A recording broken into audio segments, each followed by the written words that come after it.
السلام علیکم ویوز جی، تو آج آپ کے لیے لے کے آئے ہم بہت ہی خوبصورت، یونیک اور ہارٹ ٹچنگ سٹوری، مکمل ناول بائی فرزانہ کر، پیار کا دوسرا شہر۔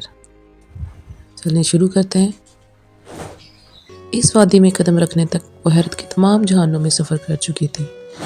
اس برف پوش سفید پناہ کے سامنے ٹھہر کر، اسے دیکھ کر اس کا نڈھال جسم ٹھنڈ سے کپا اٹھا۔ اس سفید قیامگاہ اس کے اندر کیوں دھڑکنے لگی تھی؟ اس کی سوچ تک کسی اور کی رسائی کیسے ممکن تھی؟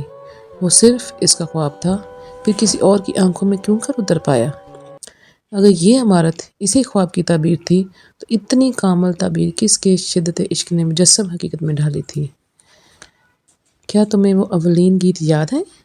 کاٹدار ہوائیں اس ماتوں میں چنگھاڑی، اس نے ایک جھجری سی لی، چھٹی حس کہہ رہی تھی کہ وہ دور نہیں، یہیں کھڑی رہو گی تو تمہاری کلفی جم جائے گی، اندر آ جاؤ مینو۔ اس کے قریب سے گزرتی کاشیا نے کپکپاتی آواز میں کہا تو اس کے منجمد وجود نے حرکت کی۔ نیکسی کے اندر آتے ہی ان سب کی پہلی ترجیح آتش دان میں جلتی سرخ نارنجی آگ تھی۔ اف، کیا کڑاکے کی سردی ہے! کاشیا نے دستانے اتار کر آپس میں مس لی۔ اس کا شوہر کھل کر مسکرایا۔ میں نے اچھا کیا نا، شزرا کو اس کی دادی کے پاس چھوڑ آئی۔ آپ برا کب کرتی ہیں؟ کرنل مبین مسکرائے۔ آپ کی طوفان نما بیٹی میری بوڑھی ماں کا تو حشر کر دے گی۔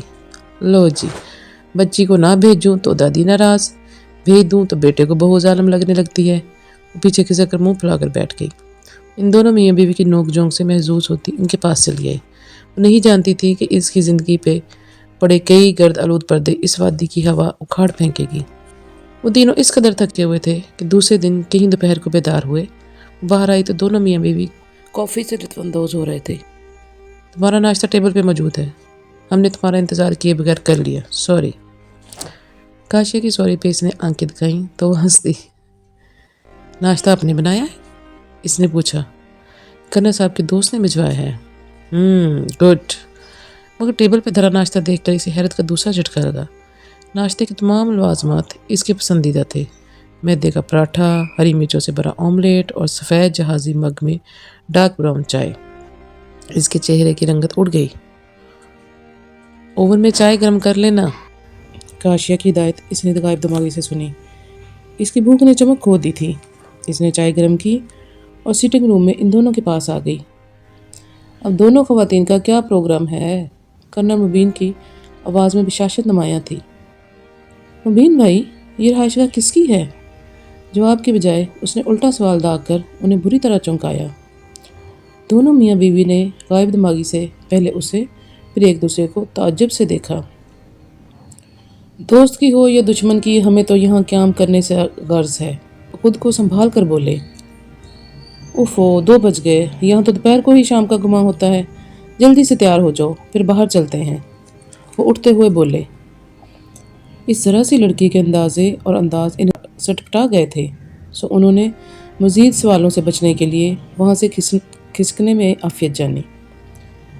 میں ابھی آتی ہوں، کاشیا ہلکا سا مسکرا کے شوہر کے پیچھے لپکی۔ کچھ تھا کہ وہ اپنے احساسات کے بدلتے رنگ ڈھنگ سمجھنے سے قاصر تھی۔ وہ ان کے پیچھے ہی اٹھی، تیار بھی ہوئی، مگر کہیں بھی ان کے ساتھ جانے میں اس کی دلچسپی مکمل طور پر ختم ہو چکی تھی۔ دوپہر نے شام کی طرف سرکنا شروع کیا۔ وہ ذرا ہی دور آئی تھی کہ ایک خوشبو نے اسے اپنے حصار میں لے لیا۔ وہ وہم نہیں تھا۔ اس کے پاؤں کے نیچے برف دبنے کی کرنچ مدھم ہوئی، پھر معدوم ہوئی۔ وہ ساکت تھی، بھاری قدم اس کے قریب رکے تھے۔ کبھی اس خوشبو کی تلاش نے بڑے سے بڑے شاپنگ مالز کی بڑی بڑی برانڈڈ دکانوں پر اسے بھٹکایا تھا۔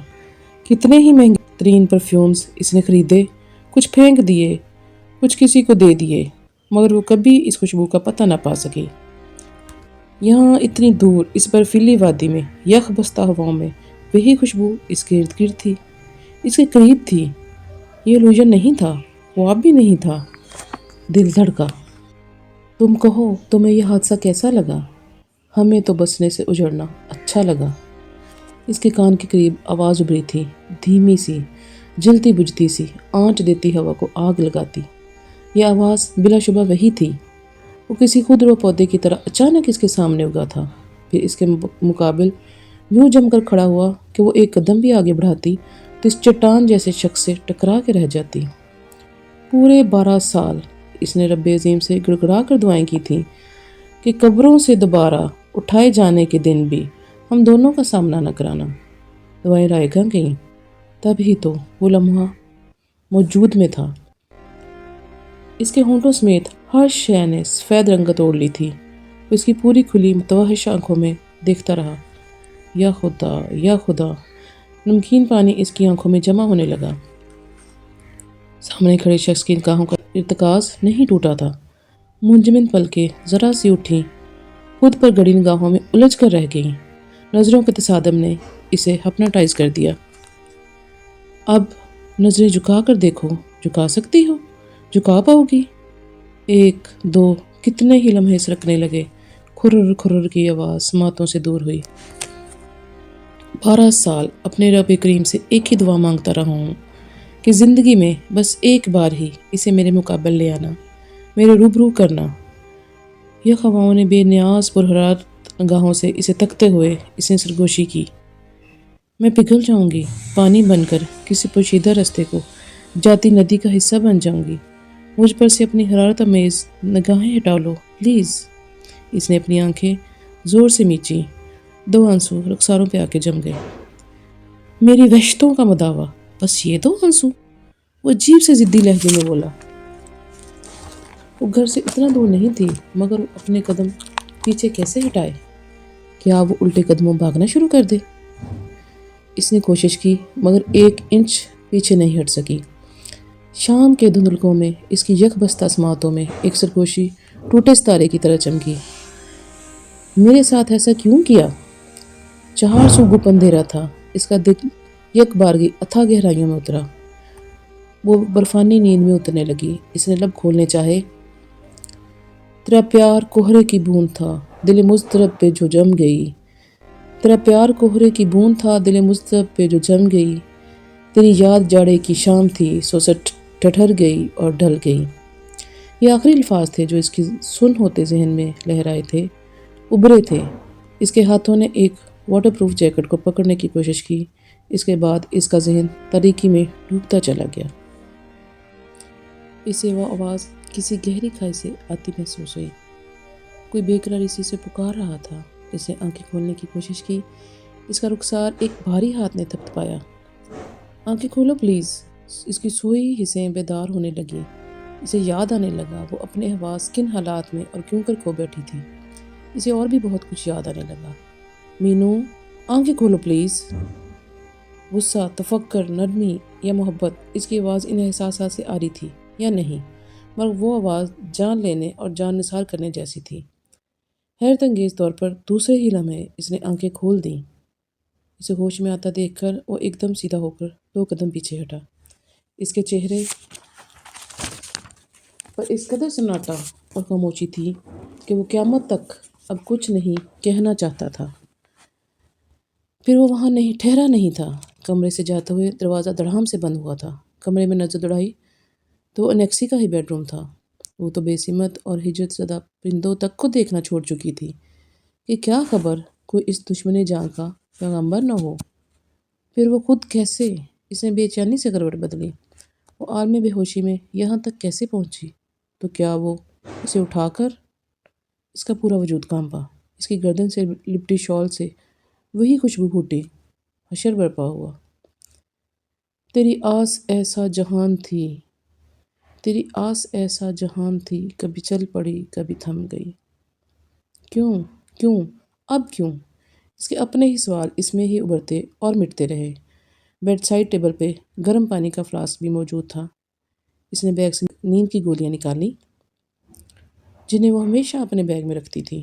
2 گولیاں ہتھیلی پہ رکھیں، پھر گلاس میں پانی اونڈیلا اور اپنے معاف ہوتے حواس کے ساتھ دونوں نگل لیں۔ اس کے حلق میں آنسوؤں کا پھندا پڑا۔ محبت نہیں، بس چاہت تھی۔ وہ چاہت بھی نہیں، بس خواہش تھی۔ ایک جذبہ تھا یا پھر خواب۔ انہی الفاظ کو دہراتے دہراتے اس پہ غنودگی غالب آنے لگی۔ وادی نلتر پر اترنے والی آج کی رات اس کی گزشتہ 12 سالہ زندگی کی تمام بوجھل بھاری اور طویل راتوں سے ہٹ کر تھی۔ اس نے سرخ جلتی بکھرتی سلگتی راکھ کو ایشٹے میں جھٹکا۔ موسم کی شدت سے بے نیاز پچھلے کئی گھنٹوں سے راکنگ چیئر سنبھالے وہ بے تحاشا سگریٹ پھونک چکا تھا۔ کمرے میں ملگچی روشنی اس کی اس بے قراری اور اضطراری کیفیتوں سے واقف تھی، مگر آج کچھ حد سے سوا تھا۔ صرف ایک بار میرا سامنا ہونے پر تمہاری مضبوطی کو کات مجھ پہ کھل گئی۔ اس نے بے چین سا سانس بھر کے پورا سگریٹ مسل دیا۔ کیا اللہ صرف تمہارا تھا؟ ایک تلخ سی بے رنگ سی مسکراہٹ نے اس کے بے رنگ ہونٹوں کو چھوا۔ اللہ صرف تمہارا نہیں تھا مینو۔ اس نے دائیں بائیں سر جھٹکا، پھر کرسی کے پشت سے ٹیک لگا کر خود کلامی کی۔ اگر ہر بار سامنا ہونے پر ہوش و حواس کھو دو گی تو میری اجاڑ زندگی کا حساب کیسے دے سکو گی؟ میری زندگی سے نکل جانا تمہارے لیے کس قدر آسان تھا؟ اس کی دھڑکنوں تک میں کانٹے چبھے۔ آج محبت نے اس کا ہاتھ نرمی سے تھام کر اسے تسلی دینا چاہی تھی۔ آج محبت کا رنگ بدلا ہوا تھا۔ تمام رات وہ سوتی جاگتی رہی۔ اسے محسوس ہوتا تھا کہ ایک ہجوم اس کے کمرے میں آ جا رہا تھا۔ خواب میں اس نے اپنا بچپن بھی دیکھا۔ نازنین نے اس سے گڑیا چھینی تھی اور تیسری منزل سے نیچے پھینک دی۔ وہ روتی رہی، چلاتی رہی، نہ کسی نے اسے چپ کروایا، نہ کوئی اس کی ٹوٹی پھوٹی گڑیا واپس لے آیا۔ وقت گزر گیا، گڑیا کی چوٹیں اب ٹھیک نہیں ہو سکتی تھیں۔ اس نے ایک اور خواب دیکھا۔ کاشیا کے گھر میں بیل پہ صرف سفید پھول آتے تھے۔ اس بیل پہ ایک سرخ گلاب بھی کھلا ہوا تھا۔ پھر اس کی پتیاں مرجھانے لگیں، وہ بکھر گیا۔ زمین پہ گری خشک پتیاں بھوا نے سمیٹ کر انہیں کئی محرابوں میں لپیٹ دیا۔ ان پتیوں سے لبان کی خوشبو آنے لگی۔ گلاب لبان کی خوشبو دینے لگا، ایسی خوشبو بھی آنے لگی جو درگاہوں پہ دیے کی جلتی لو سے آتی ہے۔ اس نے وہ دن بھی دیکھا جب نازنین نے اسے آسمان سے نیچے پٹکا تھا۔ وہ روئی کیوں نہیں تھی؟ کیا اسے تکلیف ہوئی تھی؟ اس نے یاد کرنے کی کوشش کی۔ اس کے تیلیوں پہ لوبان کی اور جلے ہوئے تیل کی خوشبو پھوٹی، پھر کسی لباس سے اٹھنے والی خوشبو اس کے رخساروں پہ رینگی۔ 15، 21، 35، 55۔ ہاں، اس نے اتنے ہی پرفیوم توڑے ہوں گے۔ پھر یہ خوشبو، ایک ہجوم پھر سے اس کے کمرے میں آنے جانے لگا۔ اگلے دن وہ بیدار ہوئی تو نہ صرف اس کا سر بھاری تھا بلکہ پورے وجود پہ ایک نامعلوم سی تھکن غالب تھی۔ اس نے گھٹاگھٹ پانی کا گلاس حلق میں انڈیلا، پھر بھی اسے خشک ہی محسوس ہوا۔ کیا یہ دونوں میاں بیوی باخبر ہیں کہ وہ اسی وادی میں موجود ہے؟ اگر یہ سچ ہے تو میرے ساتھ اس سے بڑھ کر وہ اور کیا ظلم کر سکتے ہیں؟ اس کا ذہن تیزی سے سوال و جواب کے تانے بانے بننے لگا۔ بستر چھوڑ کر اضطراری کیفیت میں کمرے کے چکر کاٹنے لگی۔ تم جاگ گئیں؟ اس نے مڑ کر آواز کی سمت دیکھا۔ ادھ کھلے دروازے سے کاشیا کا صرف چہرہ نظر آ رہا تھا۔ اس نے شکوہ آمیز غصیلی نگاہوں سے اسے گھورا۔ باہر آ جاؤ، میں نے ناشتہ پلس دوپہر کا کھانا لگا دیا ہے۔ وہ گردن سمیت غائب ہو گئی۔ اس نے گہری طویل سانس بھری۔ مجھے جلد از جلد یہاں سے جانا ہوگا۔ اس کا فیصلہ سن کر دل سکڑ کر رک کر دوبارہ دھڑکا تھا۔ آج کیا پروگرام ہے؟ مبین نے حلیم کا ڈونگا اپنی طرف کھسکایا۔ رامین مجھے زندہ چھوڑے گی تو ہی پروگرام سیٹ کروں گی، اس نے کہہ کر محتاط نظروں سے بیڈ روم ایریا کی طرف دیکھا جہاں اب دروازہ کھلنے کی آواز واضح تھی۔ وہ دونوں اس کا سامنا کرنے کے لیے خود کو تیار کر چکے تھے۔ ہاں بھئی، کیا حال ہے گڑیا؟ کرنل مبین کے کھنکتے لہجے سے شہد ٹپکا، ساتھ ہی غور سے اس کے چہرے کی طرف دیکھا جس پہ طمانینت کے رنگ مفقود تھے۔ ہم واپس آئے تو آپ وادی نیلتر کے تمام جانور بیچ کے سو رہی تھیں، جبکہ کاشیا نے پوری توجہ ناشتے پر مبذول کر رکھی تھی۔ وہ پھیکا سا مسکرائی۔ مینو، ناشتہ کرو۔ اسے ہاتھ پہ ہاتھ دھرا دیکھ کر کاشیا کو بولنا پڑا۔ نہیں، بس چائے لوں گی، وہ کسل مندی سے بولی۔ کیوں؟ طبیعت تو ٹھیک ہے؟ وہ فکر مند سی ہوئی۔ کپ میں چائے ڈالتی رامین نے اسے ایسی نظروں سے دیکھا کہ شکوے، صدمے اور شدید اذیت کے معنی کاشیا کی حیران آنکھوں کے آگے ناچنے لگے۔ وہ مروتاً بھی مسکرا نہ سکی۔ رونے یا جاگنے کی وجہ سے رامین کی آنکھیں بے تحاشا سوجی ہوئی تھیں۔ ان تینوں کے درمیان خاموشی کا طویل وقفہ آ گیا تھا۔ بھائی، آپ میری واپسی کا بندوبست کر سکتے ہیں؟ لمحاتی سکون نے انہیں اپنی جگہ سن سا کر دیا۔ کاشیا کچھ کہنا چاہتی تھی مگر شوہر کا اشارہ پا کر خاموش رہی۔ میں کوشش کروں گا، مگر ایک دم اس فیصلے کی وجہ جان سکتا ہوں؟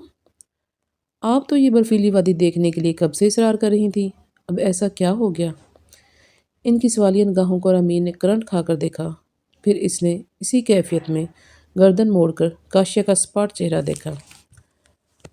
اب یہ ہو گیا ہے مبین بھائی کہ آپ اپنی بیوی سے اچھی خاصی ایکٹنگ سیکھ گئے ہیں۔ پانی پیتے ہوئے انہیں اچھو لگا۔ کاشیا نے تھوڑی سینے تک لے جا کر مسکراہٹ ضبط کی۔ میرے جانے کی وجہ آپ دونوں کی سمجھ میں نہیں آ رہی، مگر آپ دونوں کے یہاں آنے کی وجہ میں نہ صرف جان چکی ہوں، اور رکی پھر بولی، بلکہ دیکھ بھی چکی ہوں۔ ان دونوں کے تنے ہوئے نقوش کچھ ڈھیلے ہوئے۔ وہ چند لمحے انہیں دیکھتی رہی، پھر کرسی پیچھے دھکیل کر کھڑی ہوئی۔ سوری، آج آپ دونوں کو پھر میرے بغیر گھومنا پڑے گا۔ اب اس کا رخ اپنے چند روزہ بیڈ روم کی طرف تھا۔ پتہ نہیں وہ کتنی دیر تک منہ سر لپیٹ کر پڑی رہی۔ گزرا ہوا وقت، پرانی یادیں اس پرانے سامان کی مانند کیوں نہیں ہوتی جو کسی بھی غریب کو دان کر دیں یا کسی ردی خریدنے والے کو اونے پونے بیچ دیں۔ اس نے بے چین ہو کر کروٹ بدلی۔ تو کیا وہ یادیں اب گاڑھ کباڑ میں پڑا سامان ٹھہری؟ دل نے بے یقین سرگوشی کی۔ اس کی بھوک کل شام سے اٹھ چکی تھی۔ صرف بھوک ہی کیا، اس کا صبر و تحمل، اپنا خود پہ اعتبار، سب رخصت ہو چکا تھا۔ اس نے اپنے لیے چائے کا جہازی سائز مگ بنایا اور سیدھا سٹنگ روم میں آئی۔ آتش دار کے سامنے پڑی نازک سی کرسٹل کی تپائی پہ مگ رکھا، پھر دبے پاؤں کھڑکی تک آئی، ذرا سا پردہ سکا کر باہر جھانکا۔ برف باری کے مزاج میں تیزی نہیں تھی۔ سبک روی سے ہوتی برف باری دیکھنا کبھی اس کی اولین خواہشوں میں تھا۔ کبھی اسے دیکھنا بھی تمہاری اولین خواہشوں میں تھا، جس کی وجہ سے آج تم یہاں سے بھاگنا چاہتی ہو۔ دل نے دہائی دی تو بے اختیار آہ نکلی۔ وہ شخص عجیب تھا جس سے وہ کبھی کھل کر نہ محبت کر سکی نہ ہی نفرت۔ وہ پردہ برابر کرتی آتش دان کے قریب فلور کشن پہ بیٹھی چائے گھونٹ گھونٹ پینے لگی۔ شال کندھوں کی گرد لپٹی، گیلے ریشمی بالوں کی کچھ لمبی لٹیں بل کھا کے آگے آئیں۔ دفتن عقب میں کسی کے موجودگی کا احساس ہوا۔ کولون کی بے قرار خوشبو رگے جاں میں اترنے لگی۔ سنو رامین، وہ آتش دان کے سامنے پڑی وحد کرسی پہ بیٹھ چکا تھا۔ اس کے ہاتھ میں چائے کا مگ کانپا۔ آنے والے نے ان دونوں کے درمیان حائل منی سی تپائی کو اپنے مضبوط ہاتھ سے اٹھا کر سائڈ پہ رکھا، پھر اس کے ہاتھ میں لرزتا مگ پکڑ کر اس تپائی پر رکھا۔ وہ شاکڈ رہ گئی۔ اس کے ننگے پاؤں مردانہ جوتوں سے مس ہوئے۔ اس کی گیلی لمبی لٹوں نے ان جوتوں کو چھوا۔ وہ ساکت پلکوں کے ساتھ اسے دیکھی گئی۔ اس شخص نے حالت رشک میں زمین کو چھوتی بالوں کی نم نوکیں دیکھیں، پھر اس کی گہری سرخ بھوجل چین قرار لوٹتی حواس چھینتی آنکھیں اس کے دھڑکتے وجود پہ ٹکی۔ اسے سانس لینا یاد نہیں رہا۔ کیسے رنگ اوڑے جوگیوں کے ہاتھوں میں زمانہ قدیم کے ساز تھے۔ وہ پتہ نہیں کس زبان میں گیت گا رہے تھے کہ ہر بول کے ساتھ دیوار کا قد اونچا ہو جاتا۔ نہیں، وہ نوحے پڑھ رہے تھے۔ ارے کوئی ہیلا وسیلہ نکالو، دلہن کیا سوچے گی، اس پہ کیا بیتے گی؟ عورتیں کڑلائیں۔ اب سمجھ میں آنے لگا کہ وہ جوگی گیتوں کو نوحوں کے ساتھ ملا کر گا رہے تھے۔ آنے والا بے نور ہی لوٹ گیا۔ دیواروں کا غرور بڑھتے قد کے ساتھ تناور ہو گیا۔ گیتوں کے بول نوحے کھا گئے۔ برباد حال شہر جوگیوں کی اس ادا پہ غصے سے پاگل ہوا۔ وہ جھجری لے کر ماضی کے حصار سے نکلی۔ وقت رواں کے ہاتھ بھی کھردرے اور بندرگ تھے، سو اس نے پوری قوت سے جھٹکے اور کسی خوش رنگ وقت کا سنہرا دریچہ وا کیا۔ سنا تھا کہ وہ آئیں گے انجمن میں، سنا تھا کہ ان سے ملاقات ہوگی۔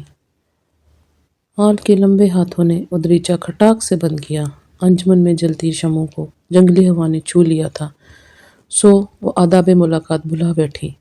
ماضی پہ پڑے زرد پردوں کو گلاب اور سندل گلی ہوا نے اٹھا دیا۔ ہوا کے ہاتھوں پہ لکھے وہ حروف شہر محبوب کے راستوں پہ کیسے نثار ہوتے تھے۔ ہوا کی ہتھیلیوں پہ لفظ محبت لکھ کر